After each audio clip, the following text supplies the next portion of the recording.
Horas Bapak dan Ibu Guru se-Indonesia. Kami dari kelompok 1 akan menyajikan pengelolaan data dan pembuatan instruksi pada pembelajaran coding dan kecerdasan artifisial. Adapun anggota kelompok 1 yaitu, yang pertama Pak Diki Herbert Ambarita, yang kedua Pak Ronald A. Hasitanggang, yang ketiga Pak Rianto Nadeak, yang keempat Ibu Dina Novita Sinaga, yang kelima Pak Binsar Abdi Putra Napitupulu. Selamat menyaksikan Bapak dan Ibu Guru.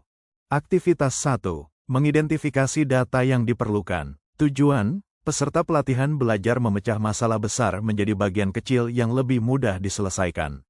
Pluget, aplikasi spreadsheets, Google Spreadsheets, MS, Excel, Del, Unplugged, kertas, pensil, atau papan tulis.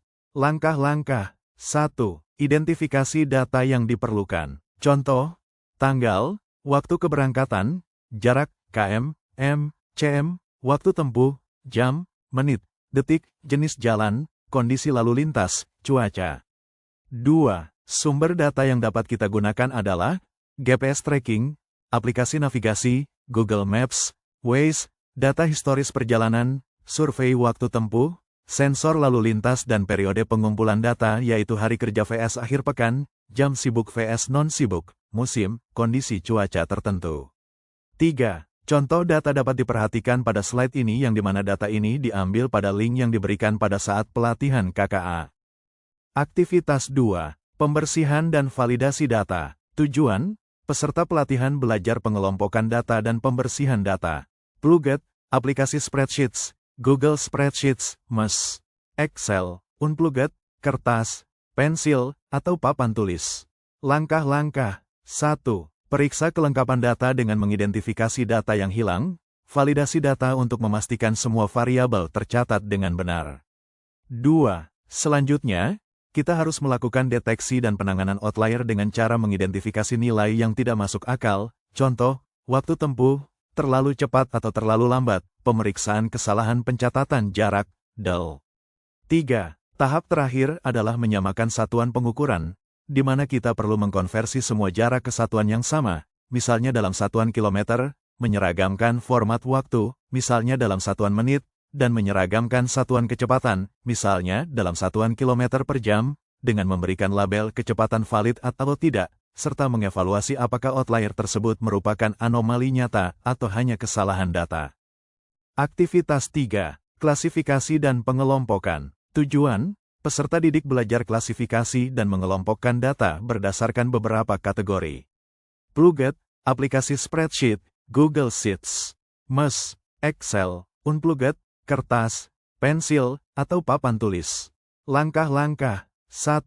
Kelompokkan data berdasarkan rentang jarak, berikan label pendek untuk jarak kurang dari 10 km, menengah untuk jarak 10 sampai 30 km, jauh lebih dari 30 km. 2.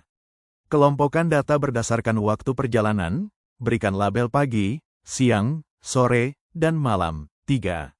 Kelompokkan data berdasarkan hari dalam seminggu, berikan label hari kerja, hari libur. 4. Kelompokkan data berdasarkan jenis jalan, berikan label jalan raya, jalan tol. 5. Kelompokkan data berdasarkan kondisi lalu lintas. Berikan label tinggi, sedang, rendah. 6. Membuat variabel turunan yang akan memperkaya analisis. A. Kecepatan rata-rata per segmen jalan. B. Kepadatan lalu lintas yang dapat dikategorikan dengan label rendah, sedang, atau tinggi. C. Indeks hambatan yang menunjukkan rasio antara waktu tempuh nyata dibandingkan dengan waktu tempuh ideal. Aktivitas 4. Abstraksi data. Tujuan, peserta didik belajar abstraksi data.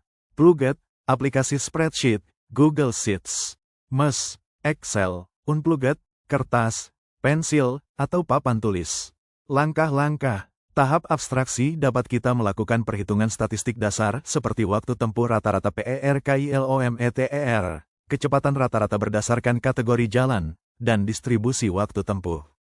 Langkah selanjutnya yang dapat kita lakukan adalah identifikasi faktor-faktor yang mempengaruhi waktu tempuh serta korelasi antara waktu keberangkatan dengan waktu perjalanan, pengaruh hari dalam seminggu terhadap waktu tempuh, serta dampak kondisi lalu lintas pada kecepatan rata-rata. Pengembangan model perhitungan waktu tempuh dapat dilakukan dengan beberapa pendekatan, mulai dari formula dasar di mana waktu tempuh adalah jarak dibagi kecepatan, formula dengan faktor koreksi dengan menambahkan variabel penyesuaian, hingga model regresi yang mengintegrasikan berbagai variabel yang telah terbukti berpengaruh signifikan. Beberapa contoh aktivitas yang bisa kita lakukan, dan bisa Anda kembangkan sesuai kebutuhan. 1. Waktu tempuh rata-rata per kilometer. 2. Standar deviasi waktu tempuh. 3. Kecepatan rata-rata berdasarkan kategori jalan. 4. Indeks hambatan rata-rata per kondisi lalu lintas. Aktivitas 5. Algoritma. Tujuan, peserta pelatihan belajar pemecahan masalah logistik dalam menghitung waktu tempuh berkendara. Pluget, aplikasi Blockly, Scratch, PictoBlocks, Del, Unplugged, kertas, pensil, atau papan tulis. Langkah-langkah. Berikut ini adalah contoh langkah-langkah yang dapat digunakan dalam menghitung waktu tempuh. Langkah 1. Tentukan jarak yang akan ditempuh. Tentukan jarak antara titik asal dan tujuan, misalnya 100 km. Langkah 2. Tentukan kecepatan rata-rata kendaraan. Tentukan kecepatan rata-rata kendaraan berdasarkan kondisi jalan dan jenis kendaraan, misalnya 60 km per jam. Langkah 3.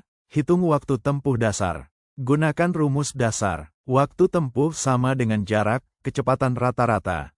Contoh jika jarak adalah 100 km dan kecepatan rata-rata 60 km per jam, maka waktu tempuh sama dengan 100 per 60 sama dengan 1,67 jam.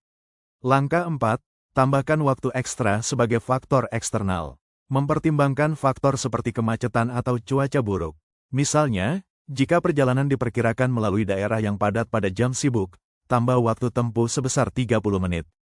Langkah 5. Tambahkan waktu istirahat. Jika perlu berhenti untuk istirahat, tambahkan waktu istirahat. Misalnya, waktu istirahat selama 15 menit. Langkah 6. Hitung total waktu tempuh. Total waktu tempuh keseluruhan adalah jumlah waktu tempuh dasar, waktu tambahan karena kemacetan, dan waktu istirahat. Contoh, 5.1. Perhitungan dengan formula dasar waktu tempuh, jam. Jarak, km. Kecepatan rata-rata, kilometer per jam. Waktu tempuh 100 per 601, 67 jam. 5.2. Perhitungan dengan formula koreksi. Total waktu tempuh plus faktor lalu lintas plus faktor jenis jalan. Total waktu tempuh 1.67 jam plus 0.5 jam. Kemacetan plus pukul 0.25 jam. Istirahat sama dengan pukul 2.42 jam. Penerapan perhitungan waktu tempuh dengan aplikasi pemrograman berbasis Blockly. Output, tampilkan waktu total yang diperlukan untuk mencapai tujuan. Kesimpulan dari pengelolaan data dan pembuatan instruksi adalah pengelolaan data dalam kehidupan sehari-hari bertujuan untuk mengembangkan kemampuan berpikir kritis dengan menerapkan 4 cornerstone berpikir komputasional, yaitu kemampuan dekomposisi, abstraksi, pengenalan pola dan algoritmik untuk memecahkan masalah logistik untuk menghitung waktu tempuh berkendara yang mendekati keadaan sebenarnya dengan langkah-langkah yang terstruktur. Demikian dari kelompok 1. Horas.